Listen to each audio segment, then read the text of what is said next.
Abad ke-12, di Andalusia, hidup seorang dokter, filsuf, sekaligus penulis bernama Abu Bakar Muhammad Ibn Tufail. Ia bukan hanya ilmuwan, tapi juga seorang pemikir yang berani mengekspresikan ide-ide filosofisnya lewat sebuah karya unik, sebuah novel alegoris. Karya itu berjudul Hayy Ibn Yaqzan, yakni Hidup, Putra dari Yang Terjaga. Sebuah kisah yang sederhana di permukaan, tetapi penuh makna filosofis mendalam. Cerita dimulai dengan seorang bayi yang entah bagaimana. Ada versi mengatakan lahir ajaib dari tanah, ada versi lain mengatakan ditinggalkan di pulau, kemudian dibesarkan oleh seekor rusa betina. Bayangkan, seorang anak manusia tumbuh di alam liar, tanpa masyarakat, tanpa guru, tanpa kitab. Ia hanya ditemani alam semesta. Seiring tumbuh dewasa, anak itu, Hayy, belajar mengamati alam. Ia meneliti binatang, mempelajari tumbuhan, bahkan membedah tubuh rusa yang menjadi induknya ketika mati. Dari situ, ia menemukan rahasia kehidupan. Pelan-pelan, Hayy menyadari ada keteraturan di balik alam.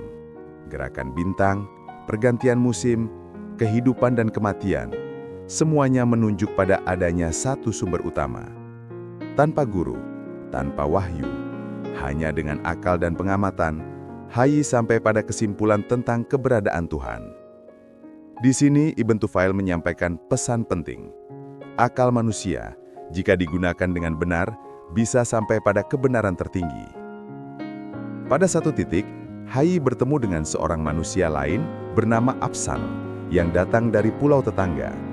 Afzal adalah seorang beragama, hidup dengan ajaran kitab suci. Ketika keduanya berdiskusi, mereka menyadari apa yang ditemukan Hayy melalui akal ternyata sejalan dengan wahyu yang diimani Afzal. Inilah klimaks novel itu. Akal dan wahyu tidak bertentangan, melainkan dua jalan menuju kebenaran yang sama.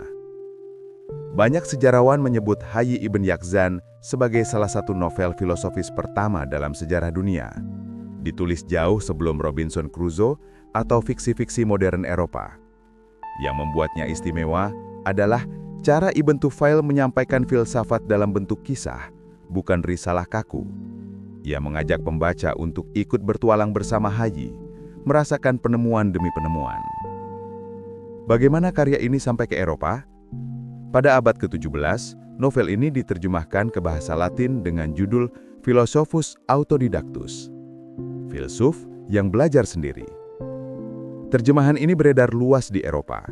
Para pemikir besar membacanya, Spinoza, Locke, hingga Leibniz. Bahkan ada yang menyebut Robinson Crusoe karya Daniel Defoe terinspirasi dari kisah Hayy.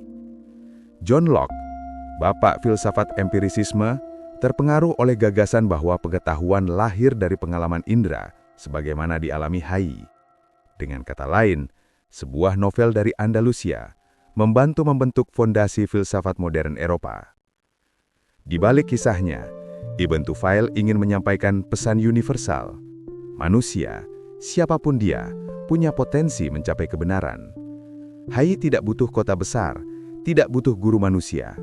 Alam semesta sendiri adalah kitab terbuka yang bisa membimbing ke arah Sang Pencipta.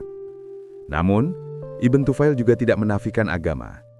Ia justru menunjukkan bahwa wahyu dan akal bertemu di satu titik. Pesan ini relevan hingga hari ini, ketika banyak orang mempertentangkan ilmu dan iman. Ibn Tufail sudah lebih dulu berkata, keduanya adalah saudara, bukan musuh. Ibn Tufail wafat pada 885, tetapi novelnya terus hidup.